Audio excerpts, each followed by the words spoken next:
everyone, today I wanted to show you how I made this little border on this baby knit blanket.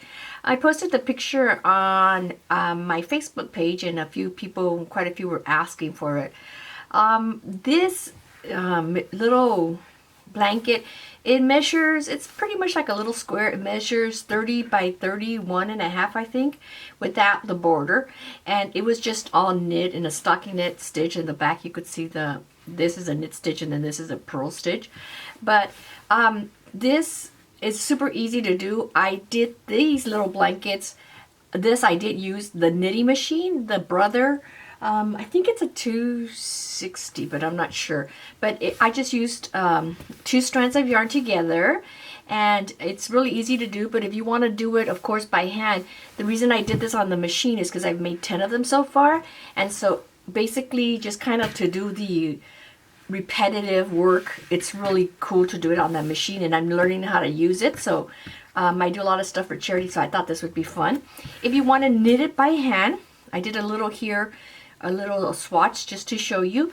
You would just need to cast on 110 stitches, and then you do the stockinette stitch. You knit one side, then purl, knit, purl, repeat until you have about 150 to 160 rows, depending on how tightly you knit. But it's super easy, not hard at all. If you're doing it on the machine, and of course you just go from left needle 55 to right needle 55, and then you do an E-wrap, and you're going to do 150 rows, then you're going to bind off. So here you could also do this for a crochet blanket. If you have a crochet blanket and you want to add this border, you could also do that. So I'm going to go ahead and show you on this little swatch. If you will, let's get your hooks together. I'm going to use a 5mm hook, I think. So you just need the 4mm hook, I'm sorry. And I just did that because I wanted to kind of match the size here for my hook to go into. If you're doing it with a bulky yarn, like this is a medium worsted weight yarn, these are thinner, so that's why I added 2. If you can see how thin they are, so that's why I added 2 of them together. And this is acrylic yarn, so you could use whatever kind of yarn you want. So I'm going to go ahead and show you how we do that. So I hope you enjoyed this tutorial. Be sure to subscribe, hit that like button, hit that little bell notification so you could be notified whenever there's a new video. Let me know if you like this border. Okay, I'm going to do the border in a different color just so you could see it, so it could stand out a little bit easier. One of the problems when you do stocking knit stitch or you're knitting across, it won't happen with the garter stitch because it kind of binds itself, but the edges tend to roll. This is still rolling. I haven't blocked it yet at all. I'm just going to spritz it with a little bit of water and pin it down just so I could get the shape. But the border, having a border on these knit blankets and some crochet blankets, it helps to keep it kind of flatter, so it gives it a nice shape. And so here I made a little swatch on the machine. So here for knitting, I'm just going to be using the same little, let me get here closer so you could see it. Sorry about that, guys. So you could see the little sides here. So when you do the knitting, you're gonna find out, like here, there's just a little, like a loop, and then the next one is kind of like a little knot, loop, little knot, loop, and you really have to unroll the edge so you could see them. And if you're gonna do crochet, you're just gonna do like, you're gonna crochet into every other, right into the post, okay? So here, I'm just going to go ahead, and then on these 2, we're going to say like these 2 are considered 1 stitch, and then I'll go into the 3rd stitch. So for this border, I just wanted to make it, you know, just something attractive. So I'm just going to start with a little loop. You could sew in your tails, weave it into your work when you finish. So you could start either on the top or the sides, it doesn't matter. Here, I'm going to start in a few stitches down. So here's a loop, knot, loop, knot, loop, knot. So I think I'll start here on the 3rd loop. Okay, I'm going to start here and probably just a few stitches down. I have my slip loop there, so I'm going to grab that, pull it through. You want to hold that tail out of the way so you don't start crocheting with that. That's happened to me several times.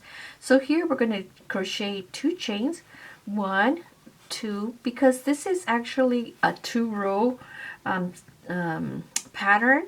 It looks like 1 row, but if you look at it closely, you could see that this is the first row here with the stitches, and then this is the second row. So here I did 2 stitches, 2 chains, 1, 2. I'm going to skip one of the little loops. There's a loop, knot, and then the next loop. And remember, if you're doing it with a single crochet or double crochet here, just skip one little post and go into the next one. Then here, I'm going to pull it out, and then I'm going to do a single crochet, just like that.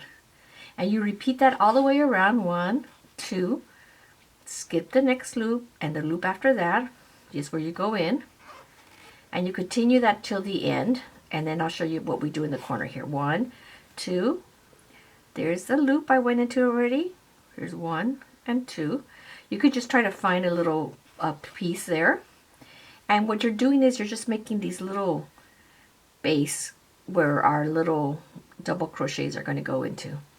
So I'm going to go ahead and continue that. When I get to the corner, I'll show you how I do that. Here's 1, 2. We're almost there. I just made a small swatch. So here's 1. Let me see here. 1, not 2. When I go to the corner here, I'm going to put my next stitch up here in the first little stitch here. So I'm just going to do 3, just so I could go around the corner. Only in the corners I do 3. 1, 2, and 3. And now here I'm going to start, and you see my first little loop here, my first little stitch. I'm going to go in there through both of those and do my first single crochet there. And then I'm going to chain 2, 1, 2, these stitches, 1, 2, and then I go into the third one. If you're doing into your crochet, you go into your third stitch. So I'm going to continue that way all the way around until I have all the edge around my little piece. Okay, here I'm coming to the other corner here. So that was my 1, 2, and then it's that 3 stitch. So here I'm going to skip these 2, 1, 2, and go into this first little space that is the actual stitch, and then the little knot is next to it. So here I'm going to do 3, 1, 2, 3, and then I'll come into that first stitch there, because then that'll make me go around the corner. And then I just continue doing what I did before. Okay, here I come to the beginning here. I did my 3 chains around, and then here's the first stitch and the second stitch, but now I want to attach this here. So here I'm going to go ahead and just kind of slip stitch into that first little single crochet there. Not really a single crochet. And then here I'm going to go into that space to start my little pattern here. So here I'm going to go here inside under there, slip stitch just to get into that space. And now I can chain 3, 1, 2, and 3, and then I'm going to do 2 double crochets. This 3 chains counts as 1 double crochet. So that to do the double crochet, I wrap around the hook, pull it out. There's 3 loops on the hook. I pull through the first 2, then the second 2, 1 more, because we're doing 3 in every space. We're doing 3 double crochets in every chain 2 little space. Now here I'm going to do the little picot stitch to give it a little bit more decoration. So here I'm going to chain 3, 1, 2, 3, and then slip stitch into that first chain. So we're going to go back in there and pull it out, just like that. And now we're not chaining or anything. Now we're going to go into the next one, do our 3 double crochets and our picot stitch. So you do that in every space. 1, oops guys, I'm sorry, I was out of the center there. 2, and 3.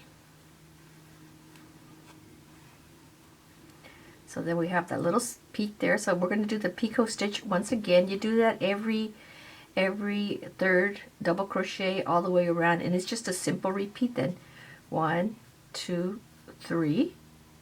And like I said, you could use it whatever size yarn as long as the hook is appropriate for the yarn size. So there's 2. That's my second picot, and now I'm going to do 3 more again and keep repeating that all the way to the end. On the last thing on the corner here, we have to turn, so we're going to do it a little bit different, and then I'll show you how we do that corner. So let me get there right now. Okay, here I'm coming to the corner. So this is my third double crochet, so I'm going to do my picot stitch, 1, 2, 3, and then you slip stitch through that first chain. Okay, now we're ready to do the corner. Usually we just do 3 double crochets with our picot in the corner. So here I'm going to do my first 3. 1. It's all in the corner space with the 3 chains. 2 and 3. Now I'm going to do that little picot stitch. Picot, I don't know how you pronounce it. So here's the third one. Go through there, and then I'm going to do 3 more into that same space. So the corners have 6 instead of just 3. I can just scoot it back a little bit and do my next 3. 1, 2, and 3. Do the picot stitch. 1, 2, 3. Slip stitch into that third chain.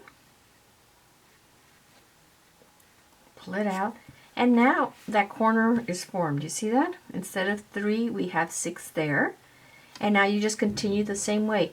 3 double crochets, picot stitch, 3 double crochets all the way around. When we get to the corners, in each of your corners you're going to do 6. So you do 3, your picot, then 3, your picot, and then go around. So then, okay, here I'm coming to the end. So I just need to do 1 more double crochet. 1. And then here I'm going to join and then do my peacock together, so these 2 will be joined. So 1, 2, 3. I'm going to pull through there, and then this will have my picot stitch. 1, 2, 3. Pull through there. And I don't want to just finish there, so I'm going to go ahead and do a slip stitch into the next stitch just so that I could have a nice secure end there. Cut my yarn. I don't cut it too short because then it's hard to weave in, and pull out, and the border is done. Now all you need to do is sew in your little tails. You could do this also with like a single crochet or double crochet, just skipping the same way I showed you. So there is the little border. You could see the corners, how it has more things now. Before I started this, it was curling up a lot more than now.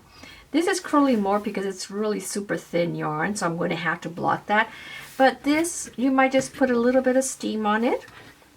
And right now that I saw it, I was thinking, wow, this would make a really cute little coffee, what do you call it, mug rug, using cotton yarn. So then that would just be 35 stitches across, and I think it was like 1, 2, 3, 4, 9, 10, 11, 12, 13, 14, 15, 16, 17, 18, 19, 20, 22 rows up. So 32 stitches, 22 rows up would make a nice little mug rug size for you. So that is the edge, same size edge you see here. This one seems a little wavier, but see this how it's still curling because it's very lightweight.